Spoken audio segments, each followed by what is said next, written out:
ആകെ കുഴപ്പമായല്ലോ. ലതിക വീട്ടിൽ ചെന്നിട്ടില്ലെങ്കിൽ പിന്നെ ഇനി വല്ല അവിവേകം കാണിച്ചിരിക്കോ? ഭാര്യയും ഭർത്താവുമായിട്ട് കഴിയാൻ ഇനി ബുദ്ധിമുട്ടാണെന്നൊക്കെ വെട്ടൊന്ന് തുണ്ടൻ രണ്ടെന്ന രീതിയിൽ പറയുമ്പോഴേ ഞാൻ കരുതിയതാ. പിന്നെ ഞാൻ എന്ത് വേണമായിരുന്നു? നീ പറയുന്ന കേട്ടാ തോന്നുന്നു എല്ലാം എന്റെ കുറ്റമാണെന്ന്. ഒച്ച കള്ളം പറഞ്ഞ് എന്നെ പറ്റിച്ചതും പോരാ.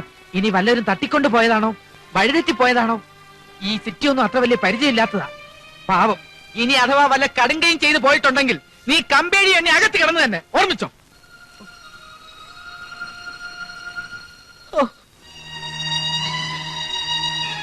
ഇപ്പൊ എങ്ങനെയുണ്ട്? നമ്മൾ ഉദ്ദേശിക്കുന്ന രീതിയിൽ തന്നെ കാര്യങ്ങൾ കടവെടുക്കുന്നില്ലേ? സിസ്റ്റർ വീട്ടിലെത്തിയിട്ടില്ല എന്ന് അറിഞ്ഞപ്പോ വിഷ്ണുവിന്റെ മുഖം ഒന്ന് കാണേണ്ടതായിരുന്നു.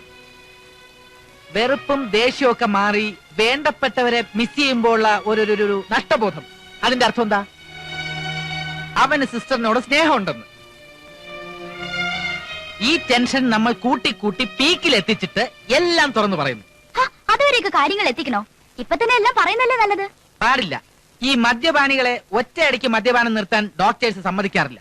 ബോഡി സിസ്റ്റം തന്നെ തകരാറിലാകും എന്ന് പറഞ്ഞതുപോലെയാ വിഷ്ണുവിന്റെ കാര്യവും. ഒറ്റയടിക്ക് എല്ലാം അറിഞ്ഞാൽ അവന് വട്ടായി പോവും. പടിപടിയായി പ്ലാൻ ചെയ്താൽ എല്ലാ കണ്ടീഷൻസും പിൻവലിച്ചുകൊണ്ടുള്ള ഒരു റീയൂണിയൻ നടക്കും. സിസ്റ്റർ എന്താ ആലോചിക്കുന്നത്?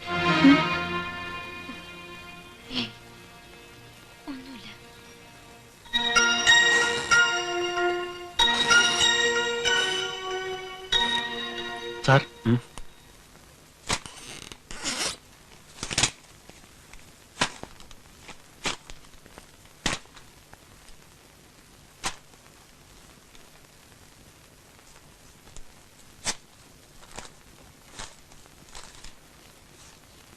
വിഷ്ണുവേട്ടന് വളരെ മുമ്പേ വിഷ്ണുവേട്ടനെ അറിയിക്കേണ്ടിയിരുന്ന സത്യങ്ങളാണ് ഈ കത്തിലുള്ളത്.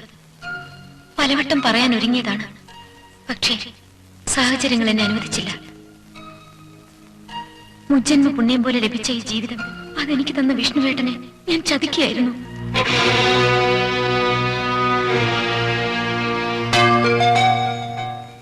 ഭാവി വധുവിന് ഉണ്ടായിരിക്കണമെന്ന് വിഷ്ണുവേട്ടൻ ആഗ്രഹിച്ചിരുന്ന ഗുണഗണങ്ങൾ എനിക്കുണ്ടെന്ന് ഞാൻ ബോധ്യപ്പെടുത്താൻ ശ്രമിച്ചത് എന്റെ ജോലി പെർമനന്റ് ആയി കിട്ടാൻ വേണ്ടിയായിരുന്നു.